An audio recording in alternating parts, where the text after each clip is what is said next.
temos uma pergunta aí que mandaram, falaram para a gente abordar. Como identificar pessoas tóxicas num relacionamento? Eu ando com uma dificuldade muito grande porque agora, depois da internet, todo mundo diagnostica, né?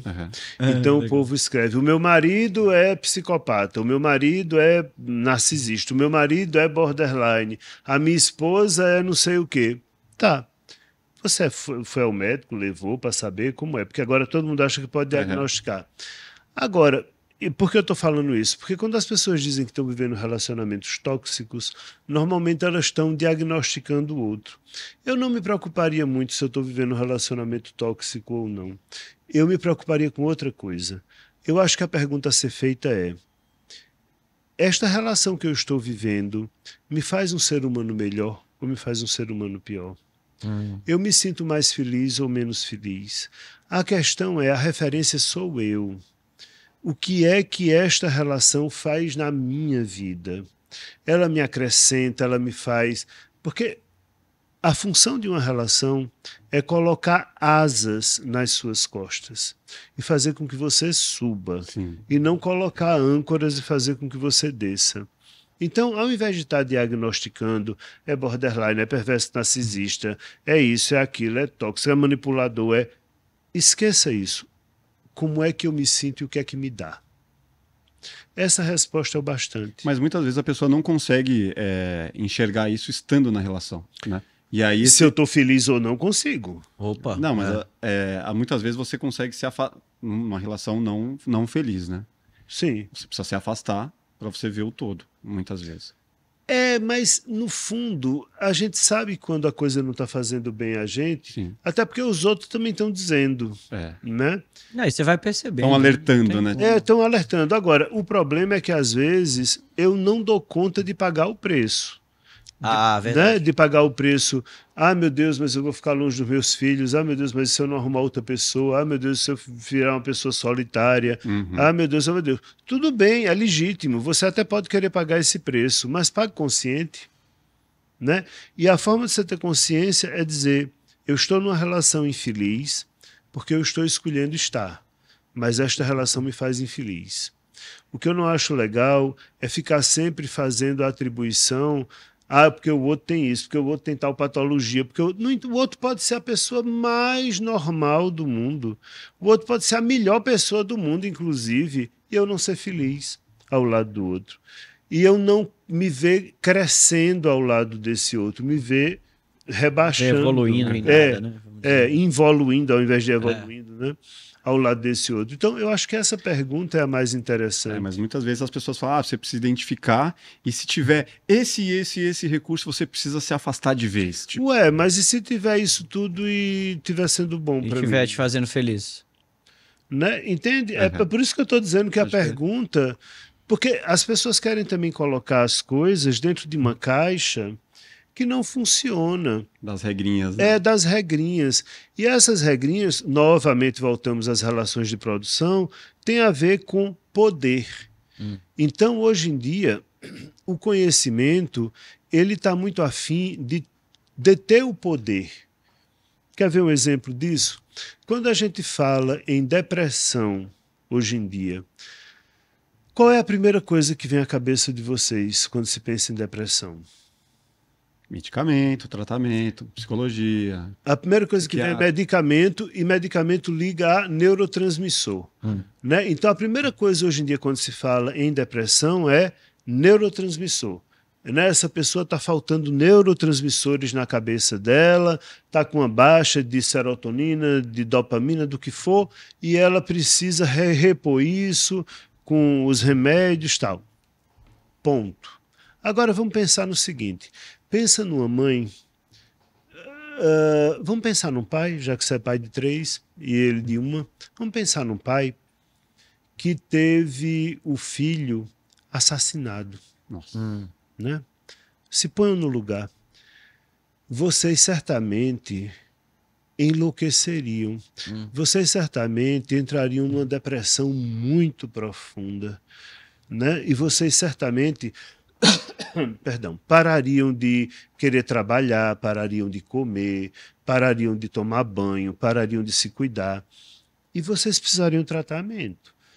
Né? Até para poder fazer o luto da perda desse filho, vocês certamente precisariam de medicação, porque vocês entrariam num quadro depressivo muito grande.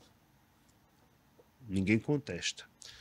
Agora vamos pegar um cara que trabalha de motoboy e ele trabalha 12 horas por dia entregando coisas e ele começa a ver que ele se esborracha de trabalhar e ele ganha uma miséria e essa miséria não dá para ele sustentar a família dele como ele queria e aí esse cara começa a desenvolver um quadro de depressão e aí ele começa a não querer sair da cama, não querer trabalhar, não querer comer e ele começa a desenvolver um quadro de depressão.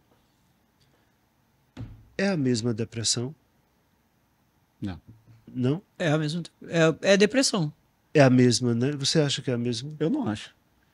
Não sei, pra te dizer a verdade, assim, o quadro depressivo acho que é o mesmo. Cientificamente, talvez. Pra mim é o mesmo. O que muda, assim, na verdade, é o contexto social. Que, assim, eu costumava falar isso. O rico, às vezes, é bipolar e o pobre é louco. Rico, não é isso. Não é de relação de grana que você quer dizer. Não precisa botar de grana na história.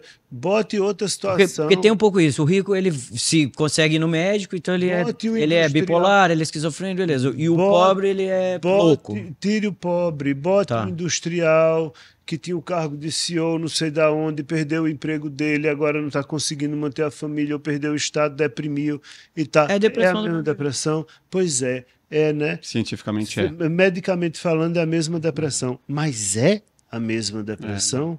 Não é. Não é. Então... Compreende? Porque o problema é que querem fazer parecer que dá para usar a linguagem das ciências naturais para as ciências humanas. E não dá. Eu preciso inventar um outro jogo de linguagem para falar de seres humanos. Se os dois, tanto o cara lá que trabalha 12 horas e que deprimiu, quanto o pai que teve o filho assassinado forem no médico, vão receber o mesmo remédio.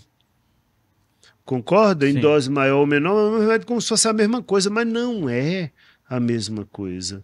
O luto de quem perdeu um filho traz uma subjetividade que essa outra depressão aqui não traz. São subjetividades diferentes. Bem, mas acontece que a medicina faz parecer que é a mesma depressão. E por quê? Porque eu preciso ter poder. Quem controla sou eu. Eu sou o médico, eu controlo, a minha ciência controla. As ciências humanas não cabem nas ciências naturais. Ao nível do mar, a água entrará em estado de ebulição a 100 graus. Ponto final. Pode ser aqui, onde for. Se estiver ao nível do mar, aos 100 graus ela entrará em ebulição. Essa lógica científica não serve para ser aplicada de uma forma tão direta no ser humano. O ser humano é mais complexo. Nós somos muito mais complexos do que isso. O luto de um filho entra muita coisa em jogo que um luto outro não entra, por exemplo. E essas depressões podem ser clinicamente iguais, mas humanamente não são iguais. Que é o lance do medicamento ou um tratamento psicológico. Não, você pode usar a medicação para os dois. E que seja igual. Mas pode ser a mesma medicação. Mas não diga que é a mesma depressão, porque não é. Não é mesmo.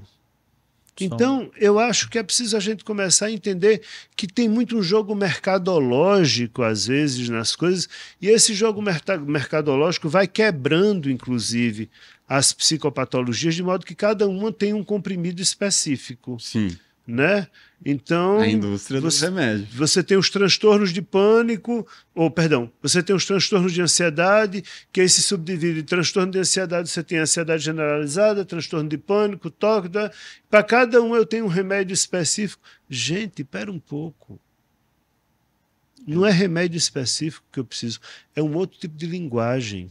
É o remédio para acordar? É o remédio para dormir? Não, nem é o remédio para transar? Eu preciso de um outro tipo de linguagem para falar dos seres humanos. Não estou dizendo com isso que as medicações são utilíssimas. Para o meu trabalho como psicólogo, vivo com parceria com psiquiatras, é um trabalho excelente. É necessário. Auxilia no tratamento. Mas o ser humano tem uma subjetividade que escapa à anatomia, à biologia, à fisiologia. e escapa. Nós somos maiores do que nossa anatomia, nossa fisiologia, nossa biologia. Nós somos muito maiores do que isso. Complexo, né?